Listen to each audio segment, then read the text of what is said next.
How's it going? Jacob Dewitty, jacobdewitty.com, here to make music with purpose and help independent musicians just like me take their songs from idea all the way up to release. Today I'm going to talk about how I mix songs. So if I had a client, this is the exact process I would use. And generally, all the clients I've had so far have been pretty happy with their mixes and their masters. I'll make another video where I do a whole start to finish with the whole song where I actually show you how I mix it. But today I'm just going to go over the process, so it'll be really fast. So step one of this mixing process is communication. Really understanding what we want out of the mix, why we want it like that.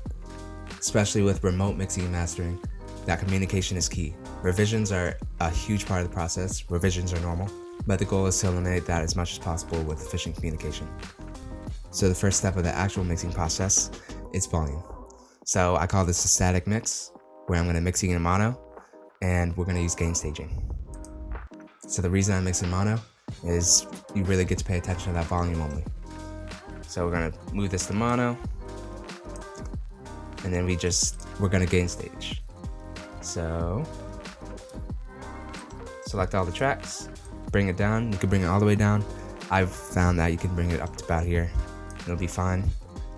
The reason we do this, let's say we want the piano to be loudest, we could put that all the way up to where we want it to be, and then set all the other levels below that.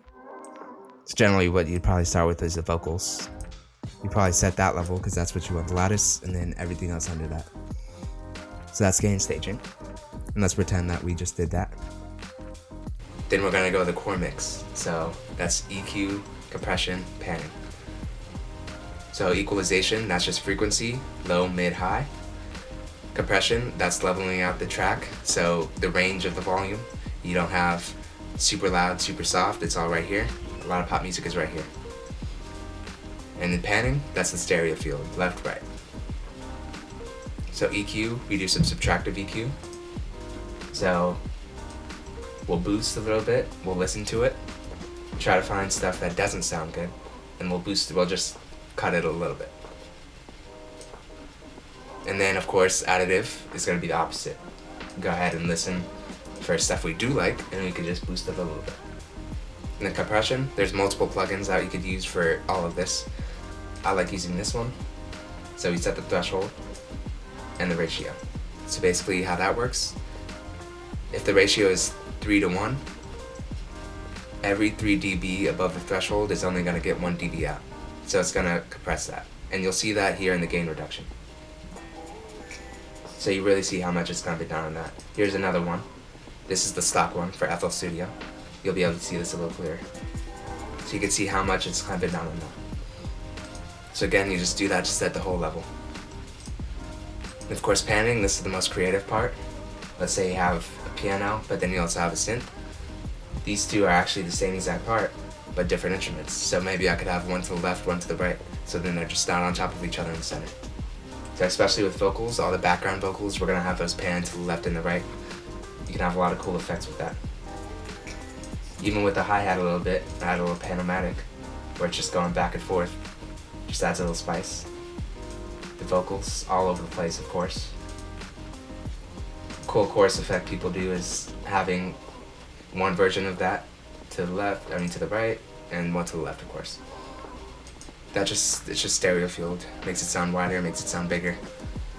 So, the next step is the sweetening stage. This is all the cool effects, reverb, auto-tune, delay. This is where you can get even more creative. So vocals always have reverb, always have delay. I like to add a little bit of saturation. On this one, no auto-tune. Usually I will. And of course, that's another taste thing. I'd have to communicate how much auto-tune do you want? Do you want to sound like T-Pain? Do you want to sound like Billie Eilish, right? Completely different. But of course, if you're listening on this, if you're trying to listen to a song over and over again on the radio, you want the vocals to be as perfect as possible. And that's where auto-tune and stuff like that comes in.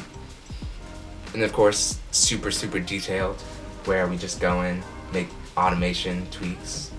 Automation is like, let's say we set the volume for the vocals here, but specifically right here, we're like, man, it's too loud there. Could create an automation clip. So we just go here, create an automation clip. And now right here, you cut it. We're like, oh man, That's a little too loud. A little too loud right there. We're gonna cut it like that.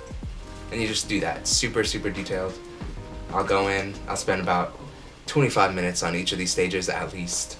So overall, this is gonna take me a lot of hours, but I really wanna get those mixes perfect for all my clients, for you guys.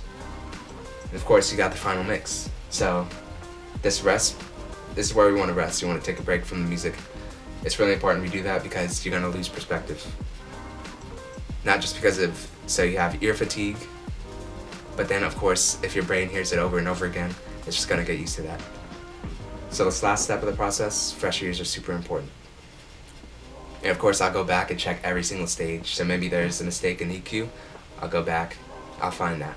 Same with reverb, same with details, all that stuff.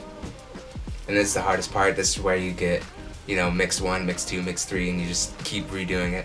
But once it gets perfect, nothing's perfect, but you just keep going in, change the details, and it's good. So that's how I mix. Like I said, communication, and so like I said, number 1 is communication. Number 2 is the static mix, which is volume. Number 3 is the core mix, which is EQ, compression, panning. Then you have the sweetening stage, which is the creative effects, reverb, delay, auto-tune. And then you have the detailed stage, where you make little tweaks, make automation, stuff like that. And then the final mix, where I give myself a break, and then I come back, listen to it with fresh ears, go back over every single stage. And yes, this might take a day or two, it might take 6-8 hours, but that's music production. I do offer one-on-one mixing and mastering services, and I also offer services and products to help take your song all the way from idea to release. That includes distribution, video editing, sample packs, stuff like that. Anything that's gonna help you on your journey. If you're interested in that, links down below. Hope you enjoyed this video. You can watch this next. Have a good day.